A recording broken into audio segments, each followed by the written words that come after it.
Welcome back for another deep dive, and today we're tackling something that I think is especially relevant to pretty much everyone listening, Yeah, and that is leveling up your development skills. absolutely. We've got kind of a huge stack of sources here, articles, forum discussions, even some personal anecdotes, Right. all aimed at this idea of how to navigate, the world of software development and Yeah. how to kind of Yeah. up your game, so to speak. And whether you're looking for, that next big promotion, or you want to tackle more complex problems, or you just want to feel confident in this, ever-changing tech landscape, Absolutely. I think there's going to be something in here for you. And Uh, to help us kind of break it all down, we've got an expert with us today. Hi there. Yeah, I've spent years in the trenches, you could say, working on all sorts of projects, from those small, scrappy apps to these massive, complex systems. Right. And let me tell you, the learning never stops. So let's unpack this a little bit. One of the things that really jumps out to me from looking at all these sources Hmm. is this constant emphasis on mastering the fundamentals. Yeah. Data structures, algorithms, clean code. Right. They're not always the flashiest topics, Hmm. but they are the bedrock of pretty much everything we do as developers. It's like building a house, right? You can have the most amazing design, you can have the fanciest materials, but if the foundation is weak, Right. the whole thing's going to crumble. Makes total sense. It, And, one source even shared this story about a coding interview where the candidate was asked to reverse a linked list on a whiteboard. oh, yeah, the classic. Yeah, classic. But, it really emphasizes why you need to not just understand the theory, Yeah. but actually practice implementing these concepts in actual code. Exactly. It's one thing to know what a linked list is, but can you actually write the code to reverse one? Mm-hmm. That's where the rubber meets the road. So for those of you listening who might be just starting out, or maybe you're feeling a bit rusty on the basics, I think it's a great idea to dedicate some time each week, even just an hour, to really mastering a specific concept. Right. So let's say you pick binary search. It might seem like a purely academic exercise, but understanding how binary search works can help you build faster, more efficient algorithms for all sorts of real-world applications, Yeah. from searching databases to optimizing game logic. Absolutely. And that kind of brings us to another crucial point that kept popping up, which is the importance of problem solving. Yeah. Writing code isn't just about syntax and frameworks. It's about building solutions to real-world problems. And to do that effectively, you need to kind of go beyond just the how and really dig into the why. One source put it really well. They said, quote, "Code isn't about syntax. It's about shipping solutions." Yeah. Unquote. And they really urged listeners to focus on building practical projects, even if they seem simple at first. It's through these hands-on experiences that you really solidify your understanding and start thinking like a true problem solver. I couldn't agree more. When you're building a real project, you're forced to make decisions about technology choices, Right. architecture, user experience, all Yeah. these things that you don't necessarily encounter when you're just working through theoretical problems. It's like the difference between reading about how to ride a bike and actually getting on one and Right. learning to balance. You'll probably fall a few times, make some mistakes, but that's all part of the learning process. Speaking of mistakes, one of the sources shared a pretty relatable story about a project where they chose a NoSQL database for its scalability, only to run into major difficulties with complex queries later on. For those who might not be familiar, NoSQL databases are designed to handle these huge amounts of data, but they often lack the flexibility and querying power of traditional SQL databases. It's a classic example of optimizing for one aspect without fully considering the potential trade-offs. Yeah. Sometimes the simplest solution in this case, sticking with a traditional SQL database, might actually be the best one, even if it seems, less cutting edge. That's such a good point. And it's so easy to get caught up in the hype around new technologies. Yeah. But it's always crucial to step back and think critically about whether it's the right tool for the job. And sometimes you don't need a fancy new tool at all. Right. One of the sources actually recommended rubber ducking as a problem-solving technique. Have you ever heard of that? Oh, absolutely. I use it all the time. Sometimes just explaining your problem out loud to someone else, or even to an inanimate object like a rubber duck, Right. Yeah. can help you see the solution more clearly. I've done that too. And talking yourself through the problem forces you to articulate it Yeah. in a way that makes the solution more apparent. It's surprising how effective something so simple can be. It really is. Yeah. And in a field as fast-paced as software development, where we're bombarded with new information and technologies every day, Yeah. that ability to step back, slow down, and think critically is more valuable than ever. 100%. Which kind of brings us to our next big theme, thriving in this ever-evolving world of tech. It really is a jungle out there. All the sources we have seem to agree. Continuous learning and adaptation are essential for any developer who wants to stay relevant and ahead of the game. So if continuous learning is key, where do you even begin? Yeah, it's easy to feel overwhelmed, right? Oh, yeah. With all the new options. I mean, there are new frameworks popping up like every other day. Thankfully, one source had a really interesting suggestion.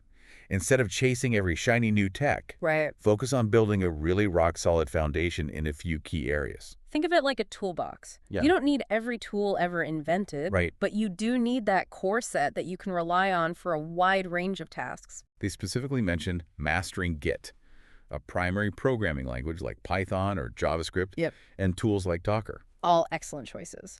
Git is essential for collaboration and version control. Think of it as a time machine for your code. I like that. A strong grasp of a programming language gives you the power to actually build things to bring your ideas to life. And Docker helps you package and deploy your applications in a consistent and reliable way, making it so much easier to share your creations with the world. And once you've got those core tools down, Yeah. you can start branching out, maybe exploring a specific niche that really grabs your interest. Absolutely. This is where things get really fun. Maybe you're drawn to the front end and you want to dive deep into React or Vue.js. These frameworks are like digital Lego sets for building these beautiful and interactive user interfaces. Right, or maybe the back end is more your style, and you want to become a master of databases and API design. Yeah. The hidden machinery that powers so many applications we use every day. Or maybe you're fascinated by the world of DevOps, where you can learn to automate deployments and manage complex infrastructure. Think of it as conducting a symphony of servers and code. The options are endless. The key is to find something that genuinely sparks your curiosity Right. and then go all in, become the go-to expert in that area. I think it's worth mentioning that one of the sources highlighted the growing importance of leadership and knowledge sharing, especially for senior developers. Absolutely. It's not just about writing code anymore. It's about guiding others, contributing to the community, shaping the future of our field. You're absolutely right. As you gain experience, your role naturally evolves. It becomes about mentorship, about sharing your hard-won wisdom with those coming up behind you, whether it's through blog posts, speaking at conferences, or even just being a helpful colleague. Sharing your knowledge not only helps others grow, but it also strengthens your own understanding. Now we can't talk about the future of development without addressing the elephant in the room, artificial intelligence. It's transforming the way we work, and it's both incredibly exciting and a little daunting. It's true. AI is rapidly changing the game, but I think it's important to approach it with a sense of curiosity and a willingness to learn. AI tools are becoming incredibly powerful, and they have the potential to automate a lot of tasks that used to be incredibly time-consuming. One source even suggested that AI might not necessarily replace developers, but it will fundamentally change how we work. I agree. We need to be thinking about how we can leverage these AI tools to make ourselves more efficient, more effective. For example, AI can already assist with code completion, bug detection, even generating basic code structures. It's like having a super-powered assistant who can handle the more mundane tasks, freeing us up to focus on the bigger picture, the creative problem solving, the strategic decision-making, the things that truly require human ingenuity. Precisely, as developers, we need to adapt and figure out how to use these tools to our advantage, to build even more innovative and impactful solutions. So one of the sources had a simple but effective suggestion for staying ahead of the curve. In this constantly evolving landscape, dedicate at least an hour a week to exploring something new. That's such a practical tip. It doesn't have to be this huge time commitment, but that regular exposure to fresh ideas can make all the difference. Maybe you spend that hour reading a blog post about a new JavaScript framework, watching a tutorial on a cloud computing platform, or even just tinkering with a new AI-powered code generation tool. The key is to make it a habit. Just like we prioritize exercise or sleep, Right. we need to make continuous learning a non-negotiable part of our routine. And it doesn't have to be a solo journey either. Joining online communities, attending meetups, connecting with other developers who share your passions. These are all fantastic ways to stay motivated and inspired. One source even recommended reaching out to someone you admire in the field and asking for advice or mentorship. What a great idea. Most people are happy to share their knowledge, especially if they see that you're genuinely interested in learning and growing. So to recap, we've talked about building a strong foundation, finding a niche that excites you, embracing leadership, and making continuous learning a core part of your development journey. But how do you actually put all of this into practice? How do you go from feeling overwhelmed by the sheer volume of information to feeling empowered to take control of your learning journey? That's the real challenge, isn't it? It's one thing to understand the importance of learning, but actually putting it into practice, creating a plan you can stick to. Right. That's where a lot of people get stuck. One of the sources had this framework that really resonated with me. They suggested starting with clear, specific learning goals. Okay. So it's not enough to say, I want to learn AI. Right. You need to define what that actually means to you. I love that it's about setting intentions. What do you want to be able to do with your AI knowledge? Do you want to build machine learning models? Right. Develop AI-powered applications?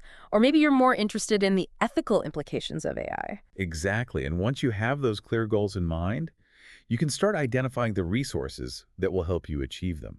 Maybe it's an online course on Coursera or Udemy, a book by a leading AI expert, a podcast like ours, Oh, there you go. or even just connecting with someone in your network who works in AI. And don't be afraid to experiment. Not every resource is created equal. Right.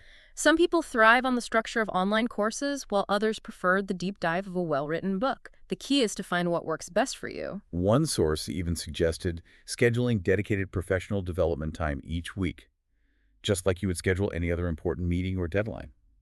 Treating your learning with that level of seriousness can make a huge difference. Absolutely. And it doesn't have to be this huge chunk of time. Even just 30 minutes a day consistently applied can lead to significant progress over time. Right. The power of compounding applies to knowledge just as much as it does to finances. It's like the saying goes, the best time to plant a tree was 20 years ago. The second best time is today. Yeah. It's never too late to start investing in yourself. And if we connect this to the bigger picture, it's about cultivating this mindset of lifelong learning. Right. The tech world is in constant flux, and the only way to thrive is to embrace change and constantly be expanding your skill set. And remember, learning doesn't have to be a solitary pursuit. Joining online communities, going to meetups, attending conferences, these are all fantastic ways to connect with other developers, share knowledge, stay inspired. There's a real synergy that happens when you surround yourself with other passionate learners. It's contagious. You learn from each other, challenge each other, and push each other to grow. One source even suggested finding a mentor or becoming a mentor yourself. There's something powerful about explaining a concept to someone else. Oh, yeah. It forces you to really solidify your own understanding. I completely agree. Mentoring can be incredibly rewarding for both parties involved. The mentor gets to share their experience and insights, while the mentee benefits from personalized guidance and support. It's a win-win. So as we wrap up this deep dive, let's revisit the key takeaways. We talked about mastering the fundamentals, specializing in a niche that excites you, embracing leadership, and making continuous learning a core part of your development journey. It all comes down to this. Are you ready to level up your skills and become the best developer you can be? Are you willing to put in the effort, embrace the challenges, and never stop learning? Because here's the truth. Coding is a craft, a journey of continuous improvement. There will be moments of frustration, setbacks, and maybe even a few all-nighters fueled by caffeine and determination. But there will also be moments of pure joy, those aha moments when everything clicks, and the satisfaction of building something truly meaningful. And those moments make it all worthwhile.